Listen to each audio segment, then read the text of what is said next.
In this video, I'm going to take you through a case study from one of our clients. This is going to be a single individual. They are currently 63 years old and they have about $1.8 million saved up for their retirement thus far. My name is Zach Bradford. I'm a CFP. I'm also the owner of Tenet Retirement, and over the last 10 years, I have worked exclusively with pre and early retirees on all of their retirement planning needs, including tax planning, as well as all of their investment planning needed when they're in retirement. So be sure to subscribe to our channel below. I have a lot more of these client case studies coming out. My goal is to help you with your own retirement planning. So with that, I'm going to take you through 3 of the planning items that we are currently working with this client on. So let's hop on in and take a look at their plan. All right, so here you can see the blueprint from a client of ours. We will just call him John. This is not his real name.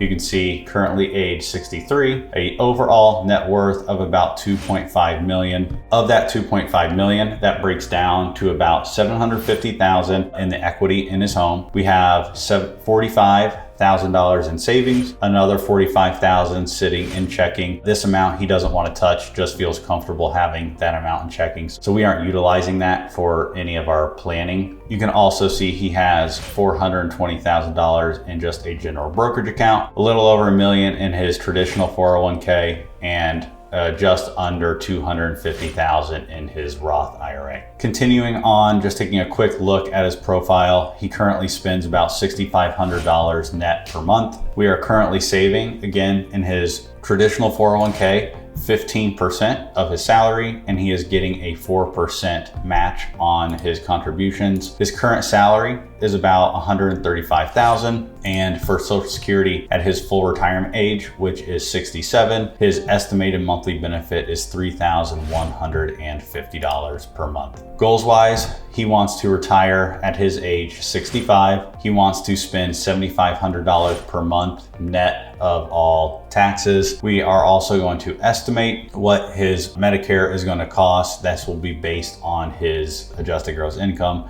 just like it really is. And then we are also budgeting a $15,000 per year vacation that will occur every single year, starting at 65, starting when he retires, and that will go through his age 85. We will also increase that with our set inflation rate. So once again, just a quick look at his overall blueprint. We have the home, 750, about 90,000 in cash, 420 in brokerage, a little over $1 million in traditional 401k, and a little less than 250,000 in his Roth IRA. So the first planning item that we are working with John on, something that he really wanted to focus on, was converting money from his IRA, what is currently his 401k, over to his Roth account, and if that made sense to do so and what that would look like. So looking on screen here, you can see that while he is still working, he is in the 24% tax bracket. The year that he retires, age 65, you can see his income goes down quite a bit to where from 65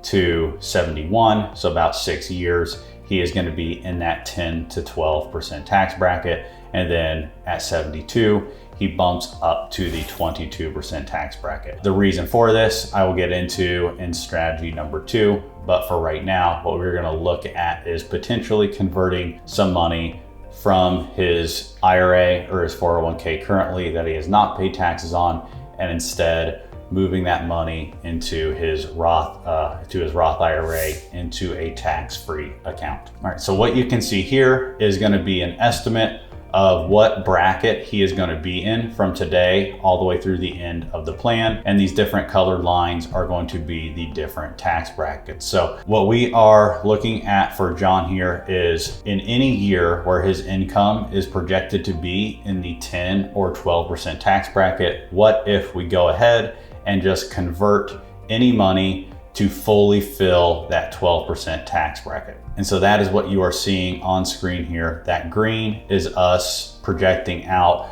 doing conversions to fully encapsulate or fully fill up that 12% tax bracket. And so what this screen is going to then tell us is looking at his overall federal taxes paid by doing those conversions early on when his income is lower, is it will result in about $175,000 less in lifetime federal taxes paid. So from an actual conversion amount, what that's going to look like is starting the year that he retires, age 65, out in 2027, converting about $60,000 and then doing about that same amount again next year at his age 66. And then those conversion amounts dropping about in half for another 3 years, and then doing another smaller conversion at his age 70. So doing conversions like that when you're in a low bracket like the 10 or 12% bracket in general makes a lot of sense to just go ahead and convert or fill up those lower tax brackets, because you will likely not be able to move that money out at a later time at a rate below 10 or 12%. So with John here, what we are likely going to recommend for him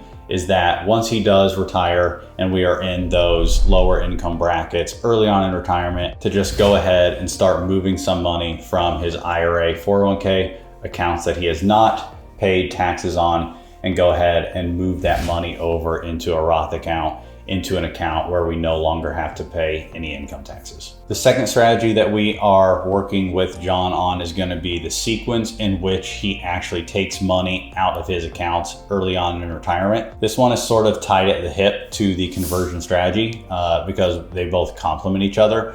But rather than spending his largest account, his 401k, or what will eventually be his IRA, rather than spending that money first and increasing our income in those early years in retirement, instead, we will spend through his savings and then his brokerage account to get the income that we need to live on early in retirement. This is going to keep his income low so that we are able to do those conversions early in retirement. We will also utilize in this brokerage account tax gain harvesting, where the capital gains rate on the investments inside of that brokerage account will be taxed at 0% because we are keeping his income below a certain level, at least to the extent of those lower brackets. The other thing to think about here is ultimately when we are going to turn on his Social Security. So his full retirement age is age 67. So what we're going to do is look at the difference between turning on Social Security at 67, 68, 69, or 70. This client's family health history is pretty good, so we have a pretty good working assumption that he will live well into his 80s when that financial break even for Social Security, looking at 67 versus 70 or any of those in between, would likely happen. And also comparing that to then having to fight against that Social Security income if we are in fact doing those Roth conversions that I laid out from strategy 1. And the last planning item that we are working with this client on is how we are going to handle a potential long-term care event. He is particularly concerned about it because one of his other goals is to leave some form of inheritance to his kids. And so he doesn't want a long-term care event to get in the way of that. So there are 3 different opportunities or strategies that we are going through with John. The first is purchasing a standalone long-term care policy. The second is purchasing a more hybrid long-term care policy. And the third is going to be earmarking the equity in his home for a potential long-term care event. So the first strategy is really pretty straightforward. We just purchase a policy that gives us long-term care specific benefits for a specified premium every month or every year. And if we don't use that policy, it is sort of a use it or lose it situation. The second option, the more hybrid policy, is going to be purchasing a long-term care policy. That is the chassis of the policy. It is long-term care insurance first and foremost, but it also comes with a sort of return of premium in the form of death benefit paid out to a named beneficiary if we were to not use up all of the benefits in the form of long-term care. And then the last strategy, the one that we are most likely going to use with John here, is going to be just earmarking the equity in his home for a potential long-term care event. The reason we like this particular strategy with John is because we have this home that is sitting on his balance sheet that we assume is worth about $750,000 today. And for John, like most retirees, this is just an asset that is sitting on our balance sheet that really doesn't do anything for us. It doesn't serve any purpose from a planning standpoint. And when the kids inherit the house, what they will most likely do is they will sell it and then take the proceeds from the sale as their inheritance from the house itself. So with this strategy, what we are going to do is just earmark that equity, that $750,000 from his home, and earmark that for a potential long-term care event. So if we end up having a long-term care event, we will just tap the equity in the home to help pay for that. There are a few different ways that we can access the equity in that home. We can do a cash out refinance. We can do a home equity line of credit, but most likely the best option is going to be utilizing a reverse mortgage. Now, the topic of this video is not reverse mortgages, so I won't get into the ins and outs of that. A lot of misconceptions around them, but that will most likely be the best option for him. So to solve his potential long-term care risk to his overall plan, what we will likely do, like I've mentioned before, is just earmark the equity in his home and utilize that through a reverse mortgage. So that's John, a 63-year-old single individual with about $1.8 million saved up.